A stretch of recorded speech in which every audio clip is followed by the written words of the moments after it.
బస్వరాజు గుడిలో సిద్ధుని పక్కకు తీసుకొని వెళ్ళిన తర్వాత సిద్ధు, నాన్న, ఆ మునుస్వామి మన శత్రువు, అతన్ని నువ్వు గుడికి పిలవడం ఏంటి, అతనితో నవ్వుతూ మాట్లాడటం ఏంటి అని చెప్పి సిద్ధు అంటూ ఉంటే అప్పుడు బసవరాజు, సిద్ధు, రాజకీయాల గురించి నీకు తెలియంది కాదు కదా, ఆ మునుస్వామి ఇప్పుడు మనకి బంధువు అవ్వబోతున్నాడు.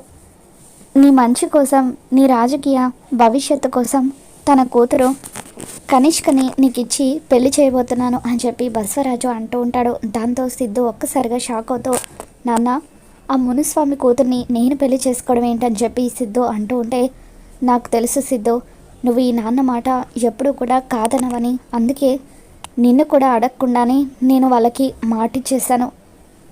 ఆ అమ్మాయి నీకు కాబోయే భార్య, చూసావు కదా ఎంతో అందంగా ఉంది, పేరు కనిష్క అని చెప్పి. ఆ అమ్మాయి నువ్వు గుడిలో ఫైట్ చేస్తూ ఉంటే చూసి నేను ఇష్టపడిందట, పెళ్ళంటూ చేసుకుంటే నిన్నే చేసుకుంటానని పట్టుబట్టిందట. అందుకే మునుస్వామి కూడా నిన్ను తన అల్లుడిని చేసుకోవడానికి చాలా ఆరాటపడుతున్నాడు. అతని అండ కూడా లభిస్తే రాజకీయాల్లో నువ్వు ఎంతో ఎత్తుకి ఎదగడం ఖాయం అని చెప్పి బసవరాజు అంటూ ఉంటాడు. ఇక సిద్ధు తన మనసులో తులసి ఉందని చెప్పబోతూ ఉంటే అప్పుడు బసవరాజు, చూడు సిద్ధు, మీ అమ్మ నేను ప్రదక్షిణలు చేయడానికి వెళ్తున్నాము. అమ్మవారి పాదాల దగ్గర ఒక శేషవస్త్రాన్ని ఉంచాము. ఆ శేషవస్త్రాన్ని అమ్మాయి చేతికి ఇవ్వు, అప్పుడు తనకు నీకు అంతా కూడా మంచి జరుగుతుంది అని చెప్పి బసవరాజు తన భార్య విశాలాక్షిని తీసుకొని ప్రదక్షిణలు చేయడానికి వెళ్తాడు. మరోపక్క మునుస్వామి, కనిష్క వీళ్ళందరూ కూడా ప్రదక్షిణలు చేయడం కోసం అని చెప్పి అలా గుడి చుట్టూ తిరుగుతూ ఉంటే అప్పుడు సిద్ధు గుడిలో ప్రసాదం పంచుతున్న తులసిని చూసి ఆగిపోతాడు. అలా తులసిని ప్రేమగా చూస్తూ ఉండిపోతాడు. ఇంతలో పంతులు గారు శేషవస్త్రాన్ని తీసుకొచ్చి సిద్ధు చేతిలో పెడుతూ, బాబు, ఈ శేషవస్త్రాన్ని అమ్మాయి చేతిలో పెట్టండి, అప్పుడు అమ్మాయికి అంత మంచి జరుగుతుంది అని చెప్పి అంటూ ఉంటే ఇక సిద్ధు ఆ శేషవస్త్రాన్ని తీసుకెళ్ళి తులసి చేతిలో పెట్టేస్తాడు. దాంతో తులసి ఒక్కసారిగా షాక్ అవుతుంది. ఏయ్, నీకేమైనా పిచ్చి పట్టిందా, ఎందుకు ఈ చీర గాజులు నా చేతుల్లో పెట్టావు అని చెప్పి తులసి సిద్ధు మీద మండిపడుతూ ఆ చీర గాజులు టేబుల్ మీద పెట్టబోతుంటే అక్కడున్న పెద్దవిడ, అమ్మ ఒక్క నిమిషం ఆగమ్మా, ఆ అమ్మవారి ఆజ్ఞ లేనిదే ఏమీ జరగదు.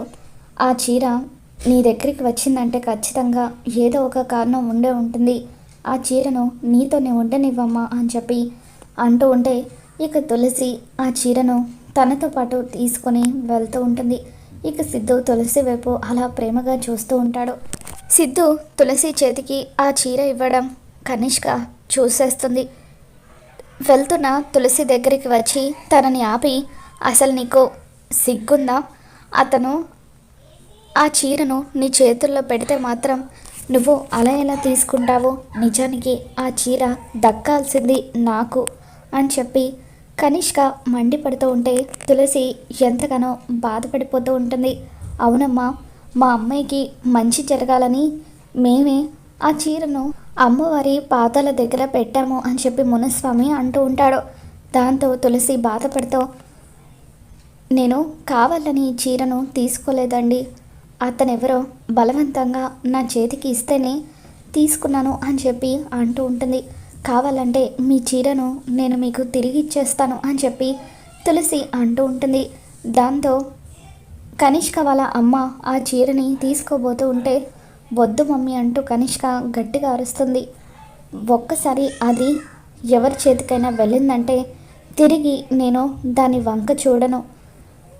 ఆ అమ్మాయి టచ్ చేసిన చీరను నేను తీసుకోవడం ఏంటి, ఏం అక్కర్లేదు అని చెప్పి, చూడు, ఇక మీదటైనా నువ్వు ఒళ్ళు దగ్గర పెట్టుకో, ఇంకొక్కసారి నా వస్తువులు ఏవైనా తీసుకోవాలని ప్రయత్నిస్తే మాత్రం నీకు నా సంగతి తెలీదు అని చెప్పి కనిష్క తులసికి వార్నింగ్ ఇస్తూ ఉంటుంది. ఇక దాంతో తులసి ఎంతో బాధపడుతూ అక్కడి నుండి వెళ్ళిపోబోతూ ఉంటే అప్పుడు గుడికి వచ్చిన పెద్ద ఆవిడ, అమ్మ, నిన్ను చూస్తూ ఉంటే ఎంతో బాధలో ఉన్నట్టుగా అనిపిస్తుంది. ఈ అమ్మవారికి ఒక మహిమ ఉంది, నువ్వు మనస్ఫూర్తిగా ఏదైనా కోరిక కోరుకొని ముడుపు కట్టినట్టయితే ఖచ్చితంగా అది నెరవేరుతుంది అని చెప్పి ఆ పెద్దవిడ చెప్పడంతో అప్పుడు తులసి అమ్మవారి కోసం అని చెప్పి ముడుపు కట్టాలని అనుకుంటుంది. ఖుషి ఎలాగైనా సరే నా దగ్గరికి రావాలి తల్లి. ఖుషికి అమ్మ నాన్న నేనే అన్నీ అయ్యి చూసుకుంటాను. వసుంధర మేడంకి ఇచ్చిన మాటను నిలబెట్టుకుంటాను అని చెప్పి తులసి అలా అమ్మవారికి దండం పెట్టుకుంటూ ఉంటుంది.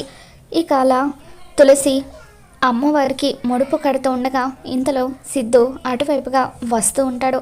మరోపక్క అమ్మవారి దగ్గర ఉంచిన శేష వస్త్రాన్ని మీ అబ్బాయి ఎవరో అమ్మాయికి ఇచ్చేశాడు అని చెప్పి మునుస్వామి అంటూ ఉంటే అప్పుడు బసవరాజు అవునా అని చెప్పి షాక్ అవుతూ ఉంటాడు. అప్పుడు కనిష్క మరేం పర్వాలేదు అంకుల్, ఆ అమ్మాయి ఎవరో బాగా పేదమ్మాయి అనుకుంటా, తను మంచి చీర కట్టుకోకపోవడంతో మీ అబ్బాయి జాలిపడి ఆ చీరను ఆ అమ్మాయికి ఇచ్చేశాడు. మీ అబ్బాయిలో దానగుణం కూడా నేను ఈరోజు చూశాను, అది కూడా నాకు చాలా బాగా నచ్చింది. చీర నాకు ఇవ్వకపోతే ఏంటి, ఒక్కసారి మీ అబ్బాయి నా మెడలో తాళి కడితే జీవితాంతం మీ అబ్బాయి నాతో ఉంటాడు కదా అని కనిష్క అంటూ ఉంటుంది. అమ్మాయి ఎంతో తెలివైనది, చురుకైంది. ఇటువంటి అమ్మాయి మా ఇంటి కోడలుగా వస్తున్నందుకు మాకు ఎంతో ఆనందంగా ఉంది. అమ్మాయి అన్నట్టుగా చీర లేకపోతే ఏంటి, అమ్మవారి సమక్షంలో మనం పూలు పండ్లు మార్చుకుందాము, అప్పుడు వీళ్ళిద్దరికీ నిశ్చితార్థం జరిగిపోతుంది అని చెప్పి బసవరాజు మునుస్వామి వీళ్ళిద్దరూ కూడా అమ్మవారి సమక్షంలో పూలు పండ్లు మార్చుకొని నిశ్చితార్థం చేసుకుంటూ ఉంటారు. ఇక గుడిలో ఉన్న సిద్ధుకి ఫోన్ వస్తూ ఉంటుంది. తన ఫ్రెండ్ ఫోన్ చేసి అన్న వదినమ్మ గురించి ఎంక్వైరీ చేయమన్నావు కదా, నేను చేశానన్నా అని చెప్పి అంటూ ఉంటే తన ఇల్లు ఎక్కడ్రా, తను ఏం చేస్తూ ఉంటుంది, తన వాళ్ళు ఎవరు అని చెప్పి సిద్ధు అడుగుతూ ఉంటే అన్న తన పేరు కళ్యాణి కాదు తులసి అన్న అని చెప్పి అతను అంటూ ఉంటాడు. అవునా తులసినా అని చెప్పి సిద్ధు షాక్ అవుతూ ఉంటాడు. అంతేకాదన్నా తను మరెవరో కాదు, మన కీర్తి అమ్మ ఉంది కదా, కీర్తి అమ్మ పెళ్లి చేసుకున్న హరీష్ వాళ్ళ అక్క అని చెప్పి అతను చెప్పడంతో ఈ సిద్ధు ఒక్కసారిగా షాక్లో ఉండిపోతాడు. వదినమ్మకు ఈ మధ్య పెళ్ళి కూడా కుదిరిందట, ఆ పెళ్ళి కొడుకు యాక్సిడెంట్లో చనిపోయాడట, ఆ యాక్సిడెంట్ చేసింది మరెవరో కాదన్నా నువ్వే అని చెప్పి ఆ రోజు హాస్పిటల్కి వెళ్ళినప్పుడు డాక్టర్ మనకి అబద్ధం చెప్పారు. నిజానికి ఆ యాక్సిడెంట్లో వదినమ్మకు కాబోయే భర్తతో పాటు అతని తల్లి కూడా చనిపోయింది. వదినకు కుజదోషం ఉందని చెప్పి తన కుజదోషం వల్లే అతను చనిపోయాడని పాపం అప్పటి నుండి తన మీద అందరూ ఎన్నో నిందలు వేశారు. ఆ అవమానాలన్నీ కూడా భరిస్తూ వదినమ్మ ఎంతగానో బాధపడుతుంది అని చెప్పి అలా తను తెలుసుకున్న నిజాలన్నీ కూడా సిద్ధు స్నేహితుడు చెప్పడంతో ఇక సిద్ధు ఒక్కసారిగా తులసి గురించి నిజాలు తెలుసుకొని కుప్పకూలి తన వల్లే తులసి జీవితం నాశనమైందని ఎంతగానో బాధపడిపోతూ ఉంటాడు. ఇక అలా తులసిని చూసి బాధపడుతూ ముడుపు కడుతున్న తులసి దగ్గరికి వెళ్ళి ఇక అక్కడ అమ్మవారి పాదాల దగ్గరున్న పసుపు తాడును తీసుకుని వెళ్ళి బలవంతంగా తులసి మెడలో సిద్ధు తాళి కట్టేస్తాడు. అప్పుడే అటువైపుగా వచ్చిన బసవరాజు మునుస్వామి వీళ్ళందరూ కూడా సిద్ధు తులసి మెడలో తాళి కట్టడం చూసి ఒక్కసారిగా షాక్ అవుతారు. మరి రాబోతున్న ఎపిసోడ్లో ఏం జరగబోతుందో మళ్ళీ మన ఛానల్లో తెలుసుకుందాం. ఈ వీడియో మీకు నచ్చినట్లయితే ఒక లైక్ చేయండి.